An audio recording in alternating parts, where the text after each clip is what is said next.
നമസ്കാരം പ്രിയപ്പെട്ട പ്രേക്ഷകരെ, നേഷൻ ഫസ്റ്റിന്റെ മറ്റൊരു എപ്പിസോഡിലേക്ക് കൂടി പ്രിയപ്പെട്ട പ്രേക്ഷകർക്ക് സ്വാഗതം. ഞാൻ എസ് ശ്രീകാന്ത്. ഇന്ന് നേഷൻ ഫസ്റ്റിൽ ഒട്ടനവധി വാർത്തകൾ, ഇന്ന് നിരവധിയായ വാർത്തകൾ അവധി ദിവസമാണെങ്കിലും ഉണ്ട് എന്നുള്ളതാണ് ഏറ്റവും പ്രധാനപ്പെട്ട കാര്യം. നമ്മുടെ സീനിയർ റിപ്പോർട്ടർ നന്ദഗോപൻ രാവിലത്തെ ഷിഫ്റ്റിൽ കയറിയിട്ടുണ്ട്. നിരവധിയായ വാർത്തകൾ നമ്മുടെ പ്രേക്ഷകർക്ക് വേണ്ടി ഡൽഹിയിൽ നിന്നും വരികയും ചെയ്യുന്നുണ്ട്. ഏറ്റവും ആദ്യം നേഷൻ ഫസ്റ്റിൽ നമ്മൾ പോകാൻ പോകുന്നത് ശബരിമലയുമായി ബന്ധപ്പെട്ട ഒരു വാർത്തയിലേക്കാണ്. പ്രിയപ്പെട്ട പ്രേക്ഷകർക്ക് അറിയാം, ശബരിമല യുവതീ പ്രവേശനവുമായി ബന്ധപ്പെട്ട് സുപ്രീം കോടതിയിൽ ഒരു നീണ്ടു നിൽക്കുന്ന വിചാരണ ഇപ്പോൾ നടക്കുന്നു എന്നുള്ളത് പുനഃപരിശോധനയുമായി ബന്ധപ്പെട്ടാണ്.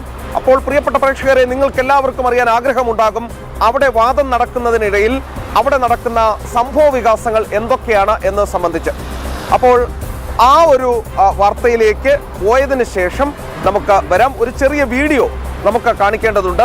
ഈ ശബരിമല യുവതീ പ്രവേശനവുമായി ബന്ധപ്പെട്ട് യങ് ലോയേഴ്സ് അസോസിയേഷൻ അവരാണ് ശബരിമലയിൽ യുവതികളെ കയറ്റണമെന്നാവശ്യപ്പെട്ട് ഹർജി നൽകിയത്. അപ്പോൾ അതിന്റെ അഭിഭാഷകൻ വാദിക്കുന്നതിന് വേണ്ടി സുപ്രീം കോടതിയിലേക്ക് വന്നു. യങ് ലോയേഴ്സ് അസോസിയേഷനെ പ്രതിനിധീകരിക്കുന്നത് മുസ്ലിം വിഭാഗത്തിൽപ്പെട്ട ഒരു വ്യക്തിയാണ്. ആദ്യമേ തന്നെ കോടതി ചോദിച്ചു, നിങ്ങൾക്ക് എന്താണ് ക്ഷേത്രത്തിൽ കാര്യം എന്നുള്ളത്. അപ്പോൾ കോടതി ചോദിച്ച കാര്യങ്ങൾ എന്തൊക്കെയെന്ന് പ്രിയപ്പെട്ട പ്രേക്ഷകർക്ക് ഒരു തവണ കാണാനുള്ള അവസരം ജനം TV ഉണ്ടാക്കുകയാണ്. ആ ദൃശ്യത്തിലേക്ക്. Why you filed this PIL at all? What was it that you wanted to achieve? No, during the course of the argument before the constitution went before the division.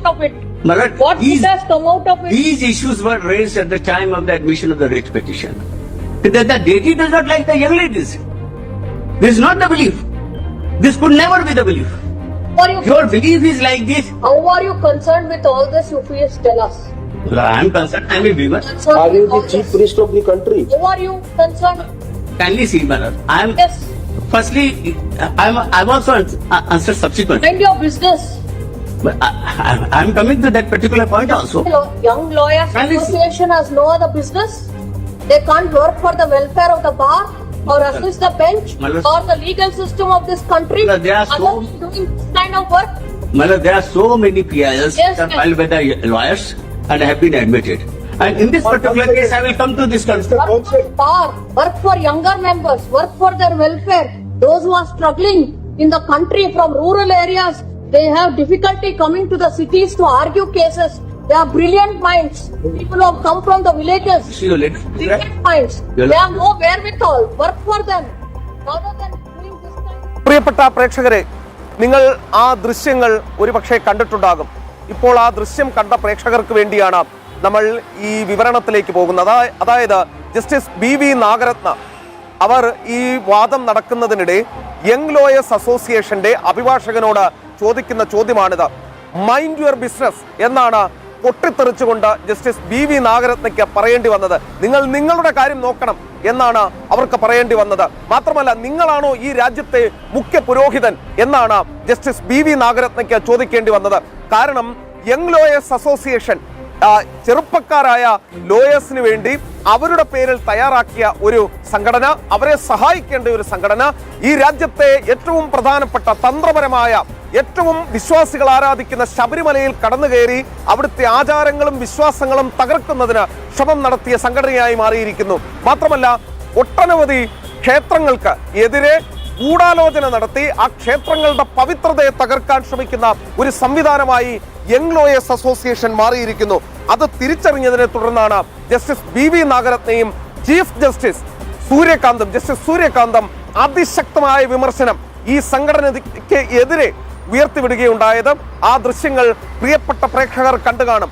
അതായത്, ഒരു തരത്തിലും സുപ്രീം കോടതിയിൽ നിലനിൽക്കാത്ത ഒരു ഹർജിയുമായി ഒരു മുസ്ലിം വിഭാഗത്തിൽപ്പെട്ട ഒരാൾ നയിക്കുന്ന ഒരു സംഘടന, അതും യുവാക്കളായ അഭിഭാഷകർക്ക് വേണ്ടി പണിയെടുക്കേണ്ട ഒരു സംഘടന, അവർ വന്ന് നിന്ന് അവർ ചെയ്ത പണി ഈ നാട്ടിലെ ഹിന്ദു വിശ്വാസങ്ങളെയും ആചാരങ്ങളെയും മുഴുവൻ തകർക്കാനും അതിനെ അവഹേളിക്കാനും ഉള്ള ശ്രമമാണ് നടത്തിയത്. കണക്കിന് കിട്ടുന്ന വീഡിയോയാണ് പ്രിയപ്പെട്ട പ്രേക്ഷകർ ഇപ്പോൾ നമ്മൾ കാണുകയുണ്ടായത് ജനം TVയിലൂടെ.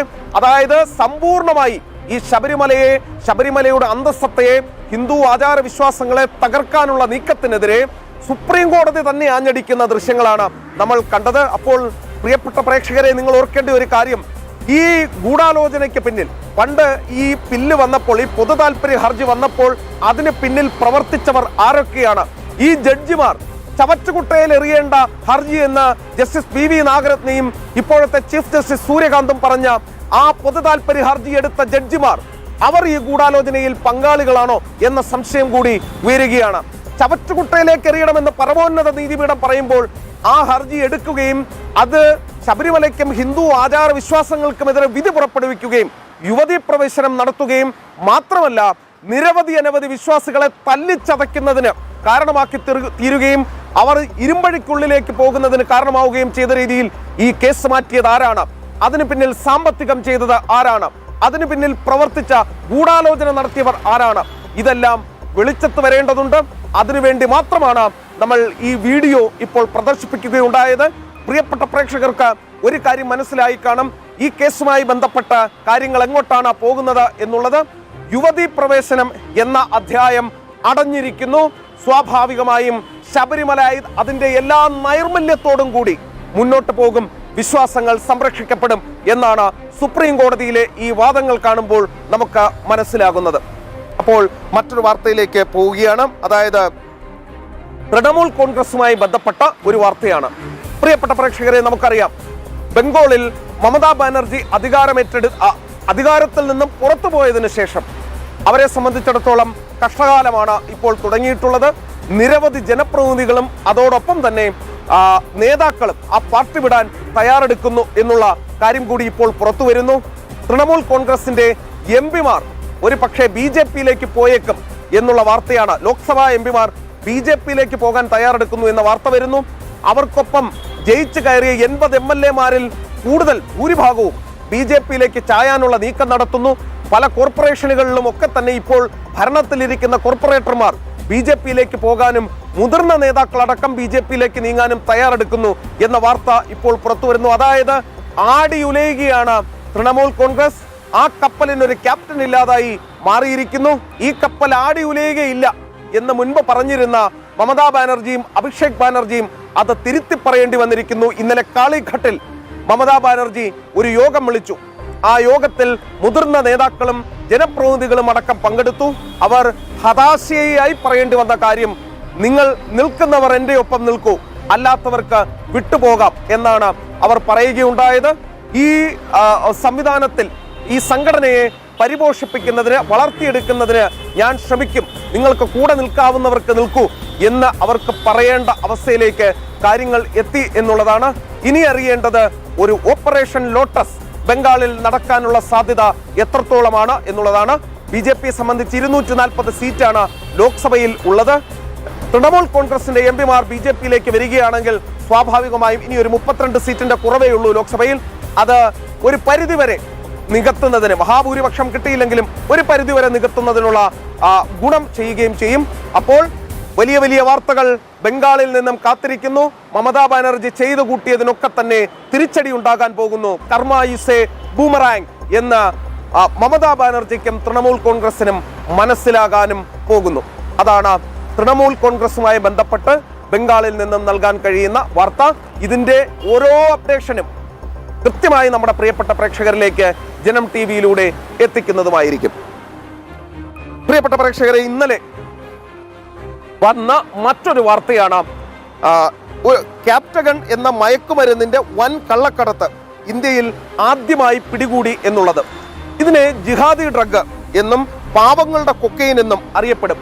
ഏകദേശം 182 കോടി രൂപയുടെ ഈ ഗുരുതരമായ മയക്കുമരുന്നാണ് പിടികൂടിയത്. അത് ഇന്നലെ പിടികൂടുകയുണ്ടായത്. അത് മാത്രമല്ല, ഗുജറാത്തിലെ മുന്ദ്ര പോർട്ടിൽ നിന്നും ഡൽഹിയിലെ നേപ്സാറായ് പ്രദേശത്തു നിന്നുമാണ് NCB നർക്കോട്ടിക്സ് കൺട്രോൾ ബ്യൂറോ ഈ ഗുരുതരമായ ആ പില്ല് കണ്ടെടുക്കുകയുണ്ടായത്. അപ്പോൾ അത് പിടികൂടുകയുണ്ടായത്.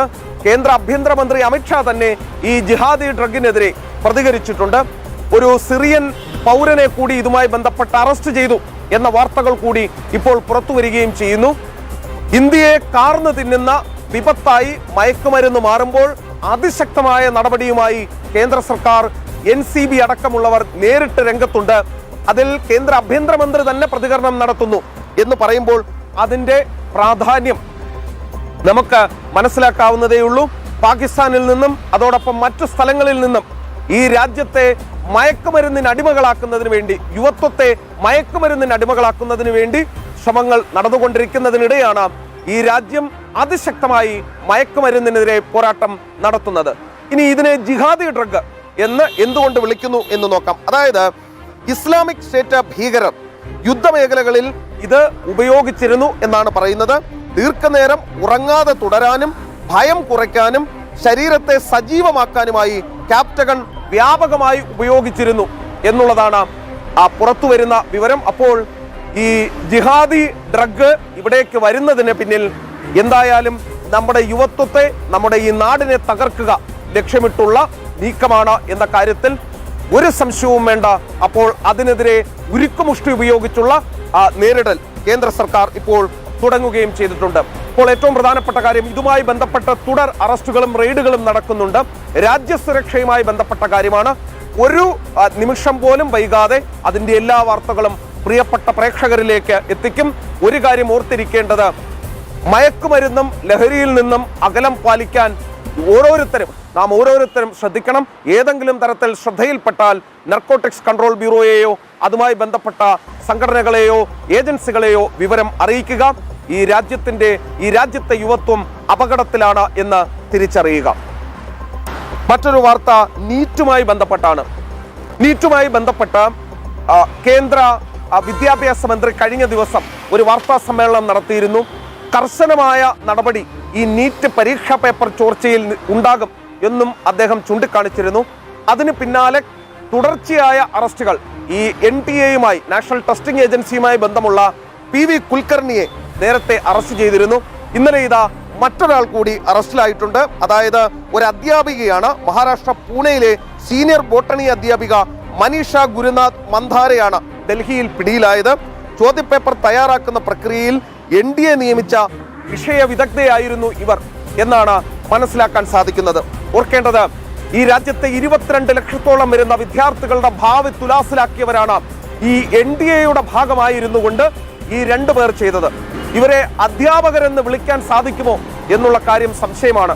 കാരണം വിദ്യാർത്ഥികളുടെ ഭാവി തുലാസിലാക്കുന്ന, വിദ്യാർത്ഥികളെ കഷ്ടപ്പാടിലേക്ക് നയിക്കുന്ന ഇവരെയൊന്നും ഒരു കാരണവശാലും അധ്യാപകർ എന്ന് വിളിക്കാൻ ഇവർ അർഹരല്ല എന്നുള്ള കാര്യം അടിവരയിട്ട് പറയാം.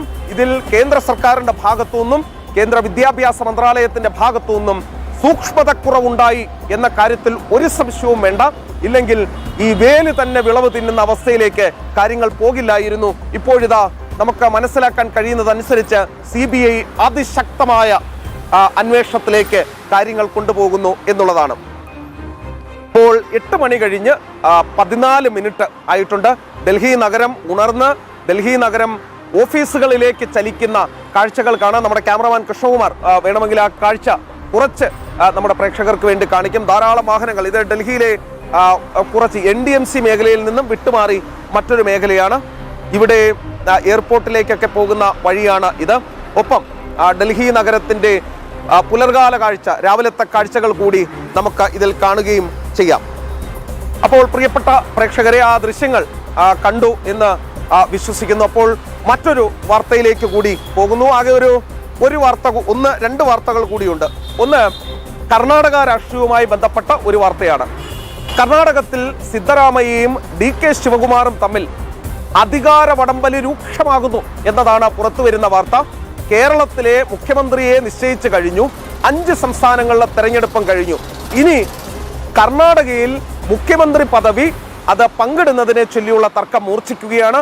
ഇപ്പോൾ കർണാടക മുഖ്യമന്ത്രി സിദ്ധരാമയ്യ ഈ വിഷയത്തിൽ മന്ത്രിസഭാ പുനഃസംഘടനയിലേക്ക് നീങ്ങുകയാണ്.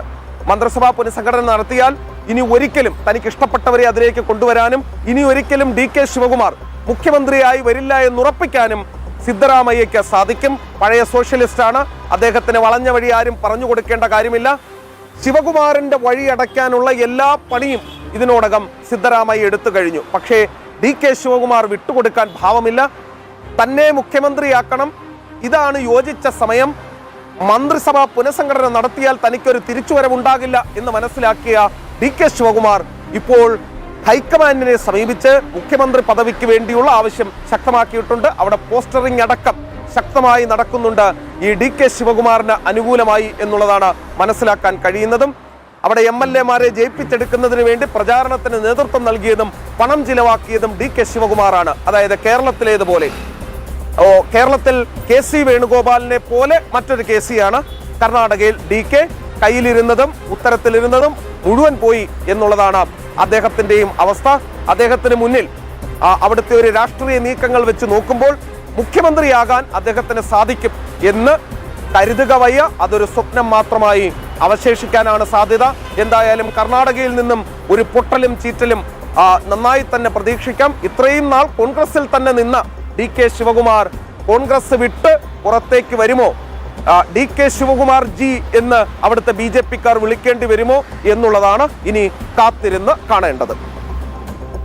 പ്രിയപ്പെട്ട പ്രേക്ഷകരെ, അവസാനത്തെ ഒരു വാർത്തയിലേക്ക് കൂടി പോവുകയാണ്.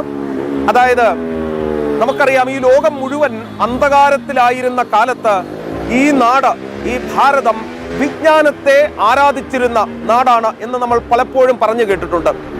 അതിനൊരു കാരണം കൂടിയുണ്ട്. ഭോജരാജൻ സ്ഥാപിച്ച ഭോജ്ശാല എന്ന് പറയുന്ന, ആ കാലത്ത് സ്ഥാപിച്ച ഭോജ്ശാല എന്ന് പറയുന്ന ക്ഷേത്രം, അവിടെ ആരാധിച്ചിരുന്നത് വിദ്യാദേവതയായ സരസ്വതിയെ ആയിരുന്നു. പിന്നീട് അക്രമകാരികൾ, മുസ്ലിം അക്രമകാരികൾ ഈ രാജ്യത്തെ ആക്രമിക്കുകയും ഈ ക്ഷേത്രം തകർക്കുകയും അവിടെ മസ്ജിദ്, പള്ളി പണിയുകയും ചെയ്തു എന്നുള്ളത് പിൽക്കാല ചരിത്രം. പക്ഷേ അവിടുത്തെ ഹിന്ദു വിഭാഗത്തിൽപ്പെട്ട ആളുകൾ അതിശക്തമായ നിയമ പോരാട്ടത്തിലൂടെ കഴിഞ്ഞ ദിവസം അവിടെ ഹൈക്കോടതിയിൽ നിന്നും അനുകൂല വിധി നേടുകയും അവിടെ പ്രാർത്ഥിക്കാനുള്ള അവകാശം നേടിയെടുക്കുകയും ചെയ്തു എന്നുള്ളത് നമ്മൾ കണ്ടതാണ്. അപ്പോൾ സരസ്വതി പ്രതിഷ്ഠ കൊണ്ട് വിഖ്യാതമായ വിദ്യാദേവതയെ ആരാധിക്കുന്ന ഭോജ്ശാല, ഭോജരാജൻ സ്ഥാപിച്ച ഭോജ്ശാല ക്ഷേത്രത്തിലേക്ക് വിശ്വാസികളുടെ ഒഴുക്ക് തന്നെ നടക്കുന്നുണ്ട്. അതിനിടെ മറ്റൊരു വാർത്ത വരുന്നത്, ഭോജ്ശാല കോടതി വഴി കിട്ടിയതോടെ അടുത്തത് കാശിയിലേക്കും മധുരയിലേക്കുമാണ് ആ കേസ് നടത്തിയ ആളുകൾ ലക്ഷ്യമിടുന്നത് എന്നുള്ളതാണ്. കാശിയിലും മധുരയെയും കാശിയെയും മോചിപ്പിക്കുക എന്നുള്ളത് പ്രഖ്യാപിത ലക്ഷ്യമാക്കി അവർ എടുത്തിട്ടുണ്ട്. കോടതിയിലേക്ക് ശക്തമായ വാദങ്ങളുമായി നീങ്ങാൻ തീരുമാനിച്ചു എന്നവരുടെ പ്രതികരണം കൂടി വന്നിട്ടുണ്ട്. നേരത്തെ അയോധ്യ പ്രക്ഷോഭ സമയത്ത് തന്നെ കാശിയും മധുരയുമാണ് മോചിപ്പിക്കപ്പെടേണ്ട മറ്റ് ക്ഷേത്രങ്ങൾ എന്ന് പ്രഖ്യാപിച്ചിരുന്നു. വിഖ്യാത ചരിത്രകാരൻ കൂടിയായ, അതോടൊപ്പം തന്നെ വിഖ്യാത ആർക്കിയോളജിസ്റ്റ് കൂടിയായ KK മുഹമ്മദ്, മലയാളിയാണ്, അദ്ദേഹം പറഞ്ഞിരുന്നു ഈ മധുരയും കാശിയും കൂടി വിട്ടുകൊടുത്ത് ഈ പ്രശ്നത്തിന് പരിഹാരം കാണാൻ മുസ്ലിം സമൂഹം തയ്യാറാകണമെന്ന് അദ്ദേഹം പറഞ്ഞിരുന്നു. പക്ഷേ അത് ഇതുവരെയും നടക്കുകയുണ്ടായില്ല എന്നുള്ളതാണ് ഏറ്റവും പ്രധാനപ്പെട്ട കാര്യം. എന്തായാലും കാശിയും മധുരയും വൈകാതെ മോചിപ്പിക്കപ്പെടും, അതും നിയമപരമായി കോടതി വഴി മോചിപ്പിക്കപ്പെടും എന്ന് തന്നെ നമുക്ക് പ്രതീക്ഷിക്കാം. മറ്റൊരു കാര്യം, ഈ ഭോജ്ശാല ക്ഷേത്രവുമായി ബന്ധപ്പെട്ട കോടതി വിധിക്കെതിരെ CPIM രംഗത്ത് വന്നിട്ടുണ്ട്. അയോധ്യയിൽ എങ്ങനെയാണോ അവർ കോടതി വിധിയെയും അതോടൊപ്പം തന്നെ മറ്റു കാര്യങ്ങളെയും ഒക്കെ തന്നെ എതിർത്തത്, അതേപോലെ തന്നെ ഹിന്ദു വിഭാഗത്തിന് ഈ ക്ഷേത്രം വിട്ടുകൊടുത്തതിനെതിരെ CPIM രംഗത്ത് വന്നിട്ടുണ്ട്. അത് ഏറ്റവും ഹീനമായ നടപടി എന്നാണ് അവർ പ്രഖ്യാപിച്ചത്. സുപ്രീം കോടതിയിൽ നിന്നും ഹിന്ദുക്കൾക്കെതിരായി ഒരു വിധി വരും എന്നവർ ഇപ്പോഴും പ്രതീക്ഷിക്കുകയും ചെയ്യുന്നു എന്നാണ് അവരുടെ വാക്കുകളിൽ നിന്നും നമുക്ക് മനസ്സിലാക്കാനും സാധിക്കുന്നത്. പ്രിയപ്പെട്ട പ്രേക്ഷകരെ, ഇന്നത്തെ ഈ നേഷൻ ഫസ്റ്റ് ഏറെക്കുറെ അവസാനിക്കാറായിരിക്കുന്നു. അപ്പോൾ അതുമായി ബന്ധപ്പെട്ട് ഒന്ന് രണ്ട് വാർത്തകൾ കൂടി നമ്മുടെ സീനിയർ റിപ്പോർട്ടർ നന്ദഗോപൻ നൽകിയത് ജസ്റ്റ് ഒന്ന് പറഞ്ഞു പോകാം. മഹാരാഷ്ട്രയിലെ ഗഡ്ചിരോളി ജില്ലയിൽ മാവോയിസ്റ്റ് മുക്ത ജില്ലയായി പ്രഖ്യാപിച്ചു എന്നൊരു വാർത്ത നന്ദഗോപൻ നൽകിയിട്ടുണ്ട്. കേന്ദ്ര ആഭ്യന്തരമന്ത്രി അമിത്ഷായുടെ സ്വപ്ന പ്രൊജക്റ്റായിരുന്നു ഈ മാവോയിസ്റ്റുകൾക്കെതിരായ പോരാട്ടം. അത് ഏറെക്കുറെ സാധ്യമാകുന്നു എന്നൊരു വാർത്ത വരുന്നു. അതിന്റെ വിശദാംശങ്ങൾ വരും മണിക്കൂറുകളിൽ നിങ്ങളിലേക്ക് എത്തും. ഒപ്പം ഉത്തർപ്രദേശിലെ ഗാസിപ്പൂരിൽ പോലീസും ക്രിമിനലുകളും തമ്മിൽ ഏറ്റുമുട്ടലിൽ 2 പേർ പിടിയിലായി എന്നും പ്രതികളിൽ ചിലർക്ക് പരിക്കേറ്റിട്ടുണ്ട് എന്നുള്ള വാർത്തയും പുറത്തു വരുന്നു. എന്തായാലും ഗുണ്ടയ്ക്കൊരുണ്ട പദ്ധതി നടപ്പാക്കിയ സംസ്ഥാനമാണ് ഉത്തർപ്രദേശ്. അവിടെ ഈ ജാതി പരിപാടി നടക്കില്ല എന്ന് അവിടെ ഉത്തർപ്രദേശ് മുഖ്യമന്ത്രി യോഗി ആദിത്യനാഥ് വീണ്ടും തെളിയിക്കുകയാണ്. അതിന്റെ വാർത്തകൾ കൂടി വരുന്നുണ്ട്. അത് പ്രിയപ്പെട്ട പ്രേക്ഷകരിലേക്ക് എത്തും. പശ്ചിമേഷ്യൻ സംഘർഷത്തിൽ പാകിസ്ഥാൻ കടുത്ത സാമ്പത്തിക പ്രതിസന്ധിയിലേക്ക് എന്നൊരു വാർത്ത കൂടി ഇപ്പോൾ പുറത്തു വരുന്നുണ്ട്. അതായത് അന്താരാഷ്ട്ര വിപണിയിൽ LNG വില കുതിച്ചുയർന്നതോടെ പാകിസ്ഥാനിൽ വൈദ്യുതി നിരക്കുകൾ വർദ്ധിപ്പിച്ചു എന്നും വലിയ ഊർജ്ജ പ്രതിസന്ധിയാണെന്നും വാർത്തകൾ വരുന്നുണ്ട്. അപ്പോൾ ഇന്ത്യയിൽ 3 രൂപ കൂട്ടിയതിൽ പ്രതിഷേധിച്ചവരോട് പറയാനുള്ളത്, പാകിസ്ഥാൻ ആകെ ഇരുട്ടിലാണ്. അയൽ രാജ്യങ്ങൾ ഇരുട്ടിലേക്ക് പോകുമ്പോഴാണ് നമ്മൾ അങ്ങനെ പോകാതിരിക്കാൻ ഒരു 3 രൂപ വർദ്ധിപ്പിക്കേണ്ടി വന്നത് എന്നുള്ള വാർത്തകൾ കൂടി വരുന്നു. അങ്ങനെ ഒട്ടനവധി വാർത്തകൾ ഈ അവധി ദിവസവും പ്രിയപ്പെട്ട പ്രേക്ഷകർക്ക് മുന്നിലേക്ക് എത്താനുണ്ട്. സംഭവബഹുലമായ ദിവസമാണ്. കൂടുതൽ വാർത്തകളുമായി പ്രിയപ്പെട്ട പ്രേക്ഷകരിലേക്ക് ജനം TV ഡൽഹി ബ്യൂറോ എത്തും. ദേശീയ വാർത്തകളുമായി എത്തും. ഒരു ചെറിയ കാര്യം കൂടി പറഞ്ഞ് അവസാനിപ്പിക്കാം. ഇന്ത്യൻ ഹാബിറ്റാറ്റ് സെന്ററിൽ ഒരു ചലച്ചിത്രോത്സവം നടക്കുന്നുണ്ട്. ഈ 24-ാം തീയതി വരെയാണ് ഇന്ത്യൻ ഹാബിറ്റാറ്റ് സെന്ററിൽ, ഡൽഹിയിലെ ഏറ്റവും പ്രധാനപ്പെട്ട ഒരു സംവിധാനമാണത്. അവിടെ ചലച്ചിത്രോത്സവം നടക്കുകയാണ്. മലയാളം ചലച്ചിത്ര വിഭാഗത്തിലെ നിരവധി ചിത്രങ്ങളും അവിടെ പ്രദർശിപ്പിക്കുന്നുണ്ട്. എൻട്രി ഫ്രീ ആണ്. ഡൽഹി മലയാളികൾക്ക് അവിടെ എത്തി അത് ആസ്വദിക്കാം. അതിന്റെ അമരക്കാരൻ, അതിന്റെ director professor doctor KG Suresh നമ്മുടെ ജനം TVയുടെ ഏറ്റവും അടുത്ത അഭ്യുദയകാംക്ഷിയാണ്. ജനം സൗഹൃദവേദിയുടെ പരിപാടികൾക്കെല്ലാം നെടുനായകത്വം വഹിക്കുന്ന വ്യക്തിയാണ്. അടുത്തിടെ നടന്ന ജനോത്സവം പരിപാടിയുടെ ചെയർമാൻ അദ്ദേഹമായിരുന്നു. അദ്ദേഹത്തിന്റെ ഈ പ്രവർത്തനത്തിന്, ഈ പരിപാടിക്ക് എല്ലാവിധ ഭാവുകങ്ങളും നേരുന്നു. അദ്ദേഹം ഇന്ത്യൻ ഹാബിറ്റാറ്റ് സെന്ററിന്റെ ചുമതല ഏറ്റെടുത്തതിന് ശേഷം ഇത്രയധികം ഗംഭീരമായ കൾച്ചറൽ പരിപാടികൾ അവിടെ നടക്കുന്നു എന്നറിഞ്ഞതിൽ അതിയായ സന്തോഷവും രേഖപ്പെടുത്തുന്നു. അപ്പോൾ എല്ലാ ഡൽഹി മലയാളികളും ആ ചലച്ചിത്രോത്സവം കാണുക, ആസ്വദിക്കുക. ഇന്നത്തെ നേഷൻ ഫസ്റ്റിന്റെ എപ്പിസോഡ് അവസാനിക്കുന്നു.